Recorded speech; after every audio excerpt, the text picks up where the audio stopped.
বলো মীরা, কিরকম সাজতে চাও? কিছু না, তোমার যেরকম ইচ্ছা সেরকম সাজিয়ে দাও, শুধু যেন বেশি মেকআপ না হয়, সাদা না হয়, আর চুলটা একটু ঠিকঠাক দেখে, বাকি তোমার ইচ্ছা। ওকে।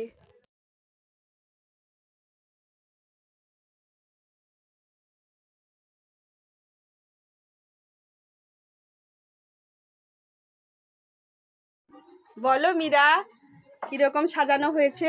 খুব সুন্দর সাজানো হয়েছে, সব কিছু ভালো লাগছে, কলকাতা বেশি ভালো লাগছে, যেরকম চেয়েছিলাম সেরকম হয়েছে। ঠিক আছে, আইটা ক্লোজ করো। তোমার মনের মতো হয়েছে তো? হুম, একদম পুরো।